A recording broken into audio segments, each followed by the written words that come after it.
The Virgin Queen, Gloriana, the woman who defeated the Spanish Armada and ruled England for 45 years during what historians call the Golden Age. Well, buckle up, because everything you learned in history class was a lie. Or at least they left out the most disgusting parts. Because behind that iconic white face and those jewel-encrusted gowns was a woman who was literally rotting alive on her throne. And I'm not being dramatic here. I'm being factual.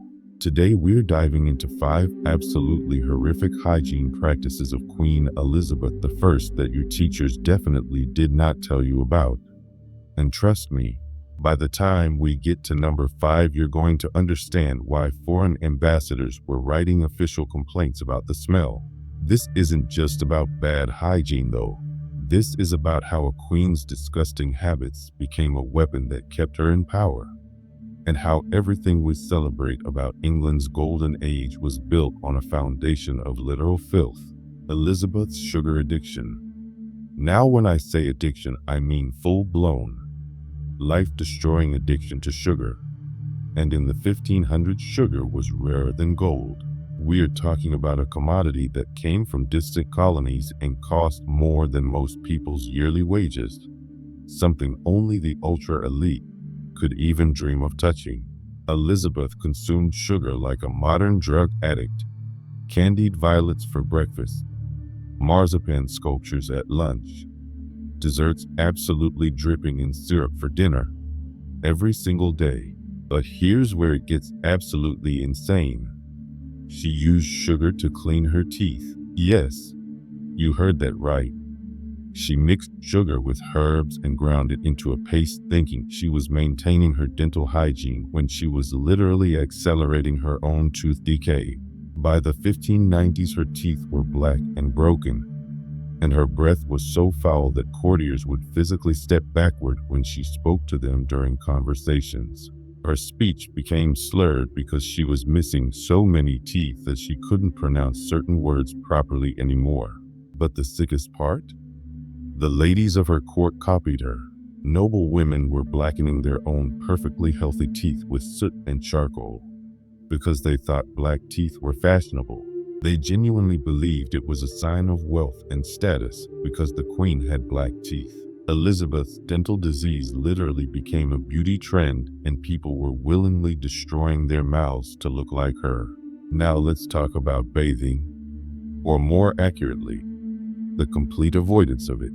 Elizabeth once said, quote, "I bathe once a month whether I need it or not." And that perfectly captures the reality of Tudor hygiene. But her avoidance wasn't just laziness. It was calculated terror. See, people in this era believed that water could actually kill you. And I don't mean just dirty water. I mean any water.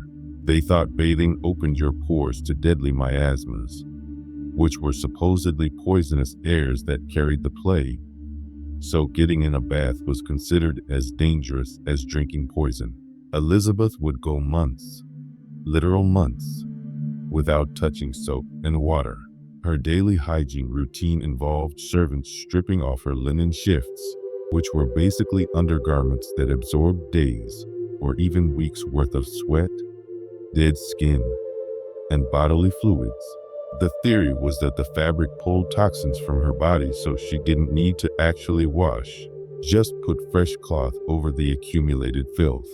When she did quote unquote clean herself, she used rose water and vinegar that terrified servants would gently dab on her skin. No scrubbing, no soap, no actual removal of dirt, just perfumed water over layers of grime. And logistically, this makes sense because Tudor palaces had no running water and no plumbing. So a royal bath required heating dozens of buckets over fires, dragging a massive wooden tub into her chambers, and coordinating at least 6 servants for hours. It was like planning a military operation just to get clean. But the real reason Elizabeth avoided bathing? Water would wash away her makeup, and she chose to live in absolute filth rather than risk smudging the white paint that covered her rotting skin. Foreign visitors noted that there was an underlying smell that followed her everywhere, and no amount of rose water could mask it. Which brings us to practice number 3, that iconic white face that we see in every portrait. It wasn't natural. It was a mask of literal poison that she painted on her skin every single day for over 40 years, slowly killing herself from the outside in. The makeup was called Venetian ceruse, a mixture of white lead and vinegar that created that porcelain doll appearance. And lead causes brain damage, organ failure, and death. She slathered this across her face, neck, and hands every morning without fail. Here's the horrific cycle though. The lead poisoned her skin, creating rashes, sores, and permanent scarring. So Elizabeth applied more makeup to cover the damage caused by the makeup, layer after layer, year after year, until her face became this thick, cracked mask that ambassadors said made her look more painted than human. And it gets worse because her lips were painted with bright red color made from mercury, literally one of the most deadly substances on Earth. Mercury poisoning causes mood swings, memory loss, trembling hands, and eventually madness. Elizabeth refused to let anyone paint her real face in her later years. Artists had to copy from old portraits that showed her eternally young because her actual face was rotting underneath inches of lead paint. She banned mirrors from her private chambers because she couldn't bear to see what the poison had done to her. In her final years, the makeup was so thick and fragile that just touching her face would cause chunks to crack off and fall away, revealing the diseased skin beneath. And she had servants whose only job was to powder her in complete privacy so that no one would ever see her real face. She was literally killing herself to maintain the illusion of eternal youth and divine beauty. Practice number 4 is about what was happening to her body. Because Elizabeth's deepest secret wasn't political, it was biological. Behind all the perfume and scented gloves and pomanders was a body that was literally falling apart. Pomanders were these small ornate balls filled with herbs and resins that she kept hidden in her dress, and she would lift them to her nose whenever she smelled something foul, including her own body odor. They were basically emergency smell blockers for a woman who reeked of decay. Every single piece of her clothing was drenched in perfume. Her gloves were soaked in oils. Her handkerchiefs were saturated with rose water. She moved through the palace like a walking perfume factory, desperately trying to create a bubble of artificial freshness around her rotting body. The years of lead and mercury poisoning had caused most of her hair to fall out, so she stiffened what remained with sugar water and egg whites, covered it in powder, and wore elaborate red wigs to maintain her image. But underneath all of that was just more powder and perfume trying to cover decay. Courtiers whispered about something truly horrifying, that her skin was so damaged from decades of poison makeup that she had open sores and peeling patches, areas that were literally rotting while she was still alive. She even carried a scented walking stick, not for support, but to hold it to her nose when she passed courtiers she thought smelled bad.